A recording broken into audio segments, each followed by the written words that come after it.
Well, another very significant false teaching put forth by evolutionists is their claim that the fossil record shows organisms have evolved over long periods of time from simple to complex forms.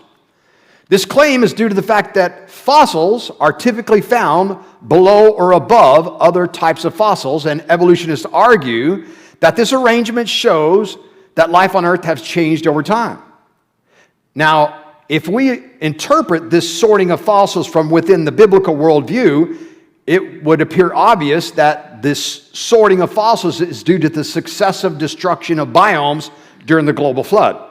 We believe the fossil record formed as a result of this massive global flood. And as the flood waters rose gradually upon the earth, they destroyed biome after biome after biome, leaving these separate layers. Nevertheless, does this sorting that has been found illustrate evolution? Answer is no. There are simply different plants and animals in the different layers. For the fossil record to show that evolution has indeed occurred, what must be present are organisms in the process of evolving from one type into another. All that has been found are completely different organisms, and they claim one is the descendant of the other.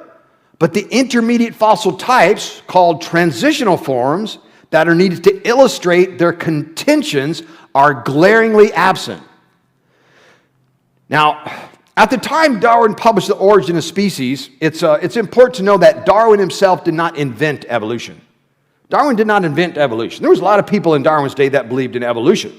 But the reigning view of evolution of his day was a theory called saltation. They believed that organisms would evolve in rapid jumps. That's because when they looked around at living populations, what they found were distinct groups of organisms. And of the fossils they knew during his day, they also found those same distinct groups of organisms.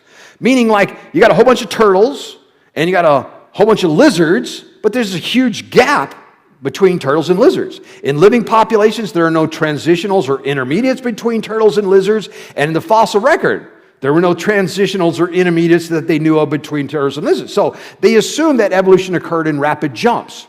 Darwin argued against this.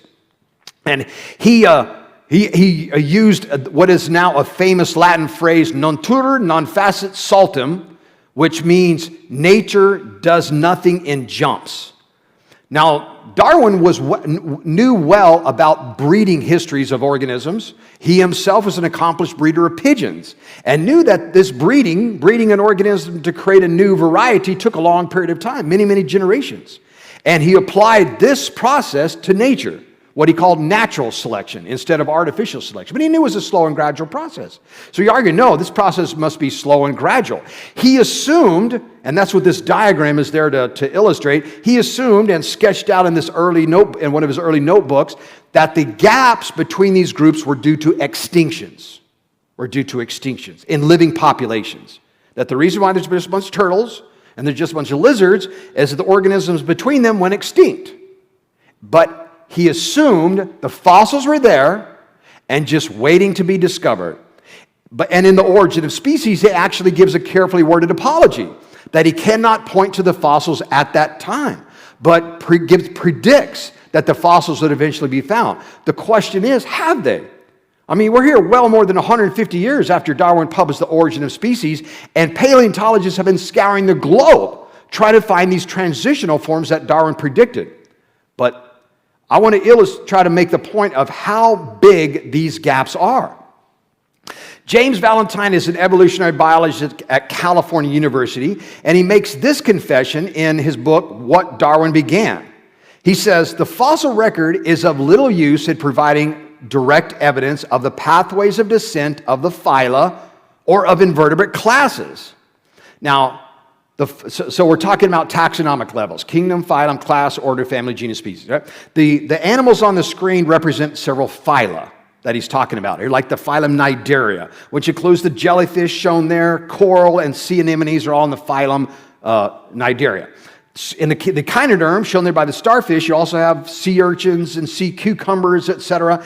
In the clam represents your mollusks, which also include not just the bivalves like your clams, but the octopus and squid, your cephalopods, and your gastropods, all your snails and slugs, all those. And the trilobite is there representing the phylum Arthropoda, which includes all of your insects, your lobsters and crabs and all those. James Valentine has said there's not only is there no fossil evidence to support the connection of these phyla, but they can't even connect the classes together by fossil forms. He continues, each phyla with a fossil record had already evolved its characteristic body plan when it first appeared, so far as we can tell from fossil remains. And no phyla is connected to any other via intermediate fossils. Indeed, none of the invertebrate classes can be connected with another class by series of intermediates. The invertebrate phyla are about as far from one another as they can possibly be, as different from one another as they can possibly be. But if Darwin's theory is true, what there should be is an imperceptible blend of one organism into the other, into the other, into the other. But what we instead find are organisms that are as different from one another as they can possibly be. And when one of these organisms appears in the fossil record, they appear out of nowhere. They just pop into existence. There's no evolutionary history showing what evolved in the first cnidarian. They're perfectly formed cnidarians. No indication which of these evolved in the first vertebrates. When organisms appear in the fossil record, they're perfectly formed. And for the vast majority of them, they're identical to the ones we find today. They just appear out of nowhere. No evolutionary history showing where these organisms came from, and there's no intermediate forms connecting them together. Stephen Jay Gould, who we met before, again, was featured on an episode of The Simpsons, said this. He says, the extreme rarity of transitional forms in the fossil record persists as the trade secret of paleontology. He says, the evolutionary trees that adorn our textbooks have data only at the tips and nodes of the branches. The rest is inference, however reasonable, not the evidence of fossils. Well, in an attempt to explain away this mystery of the absence of transitional forms, Stephen Jay Gould and this guy, Niles Eldredge, proposed a new theory to account for the absence of transitional forms, a theory which they called punctuated equilibrium. I've circled it for you there. Now, what they argue is that once an organism is adapted, it will establish an equilibrium with its environment and won't change for a long time period. And then if something changes in the environment, a climatic change or something, that the organism then would evolve rapidly to adapt. Now, this theory is, in fact, they would evolve so rapidly that fossil forms would not be expected, that we would only see fossil forms during the equilibrium period and not during the punctuated period. And this theory is now widely accepted by evolutionists. But you may have noted that punctuated equilibrium is just saltation by a different name. Remember, in Darwin's day, they saw these groups of animals, and they argued the evolution must occur in jumps, rapid jumps. Darwin said, no, it must be a slow and gradual process. The fossils will eventually be found to show this evolutionary history.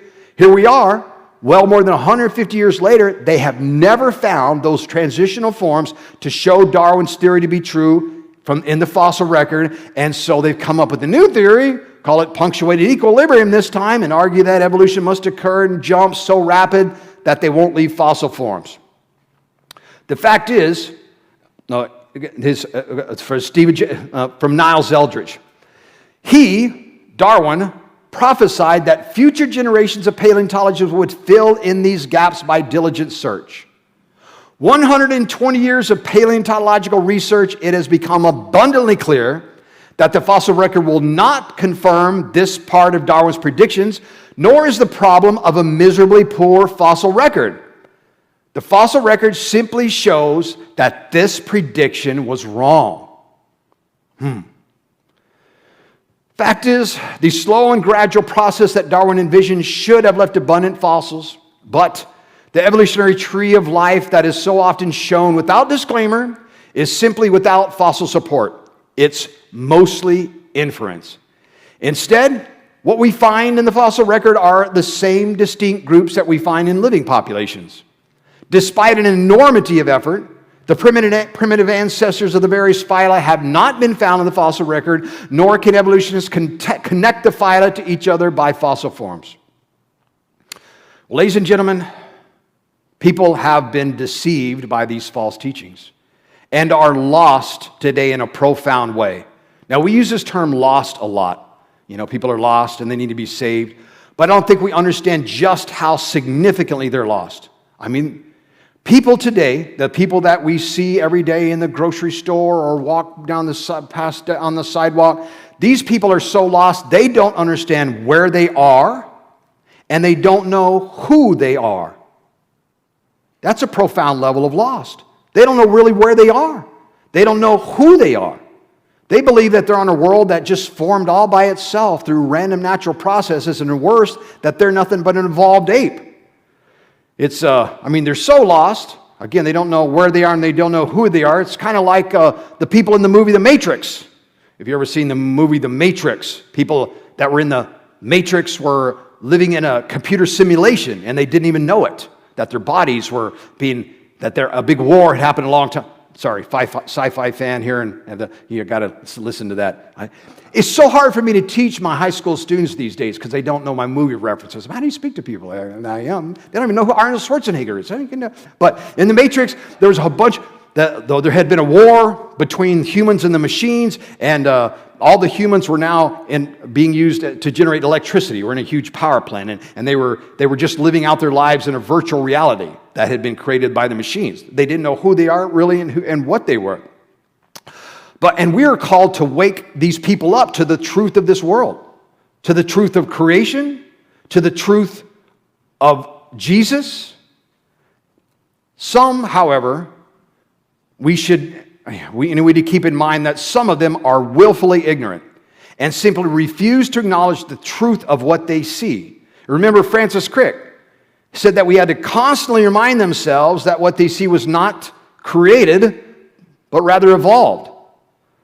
The truth is, the world was formed with abundant evidence that it was created. Abundant evidence. Romans 1:20-22. For since the creation of the world, God's invisible qualities, His eternal power and divine nature have been clearly seen in what has been made, so that men are without excuse.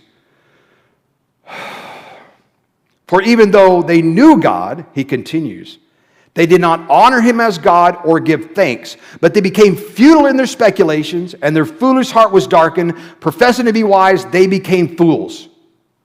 Well, that well summarizes the state of the world today, deceived as it is by naturalism. Truth is,